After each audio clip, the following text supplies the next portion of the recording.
अमित शाह ने पटना का दौरा किया रद्द, इस्तीफा देंगे नीतीश कुमार। बिहार में बीजेपी और जेडीयू का गठबंधन टूटना हुआ तय। अमित शाह के बयान के चलते ही बिहार में मचा है हंगामा। लालू के ऑफर पर विचार करने को तैयार नीतीश कुमार। बिहार की सियासत में अचानक ही बवाल मच गया है। नीतीश कुमार 3 दिन से लगातार बोल रहे थे कि हम कहीं नहीं जाएंगे। 2 बार गलती से इधर उधर चले गए थे। नीतीश की जुबान से जो कुछ निकल रहा है उससे तो ये ही लग रहा है कि वो महागठबंधन के साथ नहीं जाएंगे। लेकिन नीतीश जो कह रहे हैं वो सच नहीं दिख रहा है, बल्कि जो सच में होता दिख रहा है उसे अभी नीतीश कुमार कह नहीं रहे हैं। बल्कि इस समय बिहार में जो कुछ चल रहा है उसके बाद ये कहा जा रहा है कि बीजेपी और जेडीयू के बीच का गठबंधन किसी भी समय टूट सकता है। गांठ पड़ चुकी है, बस गठबंधन टूटना बाकी है। और इसके बड़े संकेत केंद्रीय गृह मंत्री अमित शाह ने भी दे दिए हैं। पहले तो गठबंधन में जेडीयू के बाहर जाने की बात ही अमित शाह के बयान से शुरू हुई। उन्होंने जब ये कहा कि बीजेपी का संसदीय बोर्ड तय करेगा कि बिहार में सीएम उम्मीदवार कौन होगा, उसके बाद से ही नीतीश कुमार ने विकल्पों की तलाश शुरू की और विकल्प के रूप में उन्हें इंडिया गठबंधन दिखाई दे रहा है। जेडीयू और बीजेपी का गठबंधन टूट गया है। इस बात पर अब अमित शाह की मोहर भी लगती दिखाई दे रही है। तो कैसे बिहार में टूटता दिख रहा है कि बीजेपी और जेडीयू का गठबंधन, आज हम अपनी इस वीडियो में इसी सवाल पर करेंगे चर्चा, तो वीडियो को आखिर तक जरूर देखें। बिहार में पिछले 20 से 25 दिनों से दावे हो रहे हैं कि नीतीश कुमार पलटने वाले हैं। अमित शाह के बयान से वो नाराज है। बीजेपी हाईकमान तक मैसेज पहुंचा दिया गया है कि शाह ने जो बयान सीएम पद को लेकर दिया है उस पर वो ही रुख साफ करें। अब नीतीश को ये बात समझ में आ चुकी है कि शाह ने जो कहा था वो ही बीजेपी का रुख था और बीजेपी इसे साफ भी कर चुकी है। बिहार बीजेपी के नेता क्या कर रहे हैं, क्या कह रहे हैं, इससे बीजेपी हाईकमान को ज्यादा मतलब नहीं है। तो दूसरी तरफ नीतीश कुमार अब तक शायद बीजेपी के इशारे समझ नहीं रहे थे, इसलिए वो अड़े हुए थे कि अमित शाह या फिर जेपी नड्डा की तरफ से सीएम पद को लेकर तस्वीर साफ की जाए। यानी ये कहा जाए कि विधानसभा चुनाव एनडीए नीतीश कुमार के नेतृत्व में ही लड़ेगा और नीतीश ही 2030 तक सीएम रहेंगे। लेकिन बीजेपी हाईकमान इसके लिए तैयार ही नहीं है। नीतीश के नेतृत्व में चुनाव लड़ने तक को बात सही है, लेकिन सीएम पद को लेकर बीजेपी हाईकमान झुकने के मूड में इस बार नहीं दिख रहा है। नीतीश कुमार इस मुद्दे पर अमित शाह से सीधी बात करना चाहते हैं। दिल्ली भी गए थे। कहा गया कि वो अमित शाह के साथ बैठक करना चाहते हैं, लेकिन शाह की जगह जेपी नड्डा से उनकी मुलाकात फिक्स कराई गई। जबकि शाह को भी पता है कि नड्डा अध्यक्ष जरूर हैं, लेकिन वो 2 सप्ताह से ज्यादा समय तक इस कुर्सी पर नहीं रहेंगे। उनकी कुर्सी जाने वाली है। और वैसे भी जब शाह अध्यक्ष थे तो बड़े फैसले तो अमित शाह ही कर रहे थे।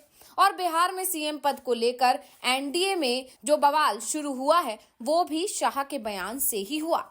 इसलिए दिल्ली में अमित शाह से मुलाकात की कोशिश में नीतीश कुमार थे, लेकिन जब शाह से मुलाकात तय नहीं हुई तो नीतीश कुमार ने नड्डा से मिलना भी जरूरी नहीं समझा और बिना मिले ही वो बिहार लौट गए।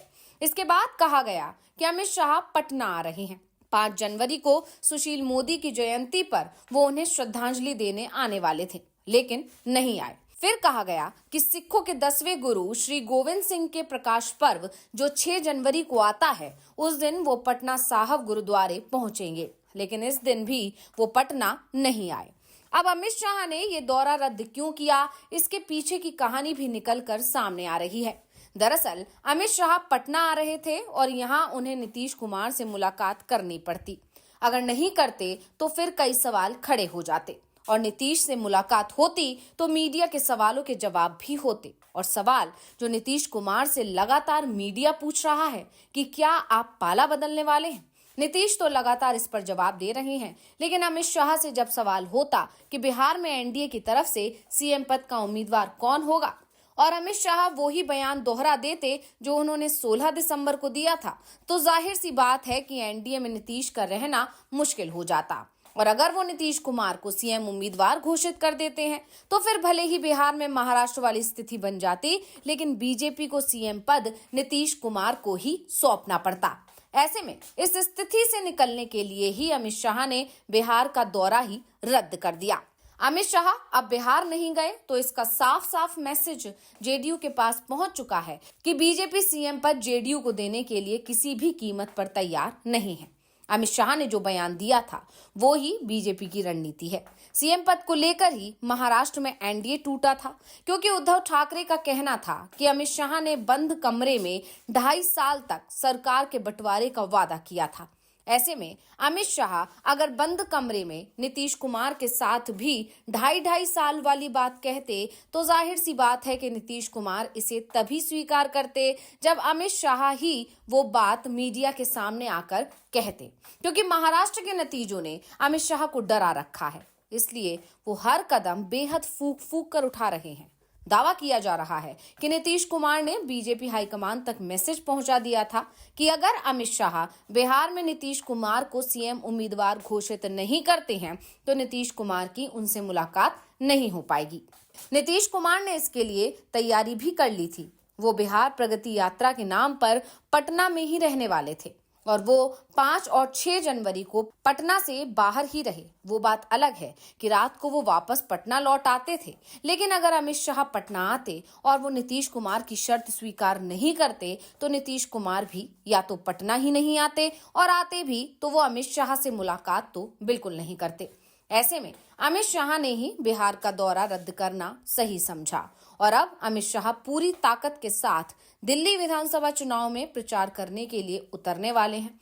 यानी 1 महीने तक के लिए उनका बिहार आना रद्द माना जा रहा है।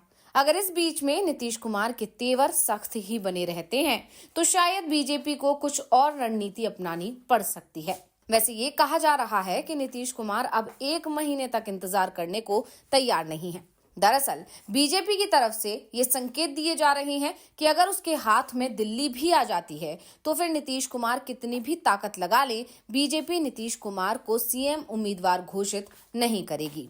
और इसी को लेकर नीतीश भी चिंता में दिख रहे हैं। वो चाहते हैं कि बीजेपी जल्दी ही उन्हें सीएम उम्मीदवार घोषित कर दे, नहीं तो उनके बारे में कहा जा रहा है कि इंडिया गठबंधन के साथ नीतीश के तार जुड़ चुके हैं, सिर्फ पलटी मारने का ऐलान होना बाकी है।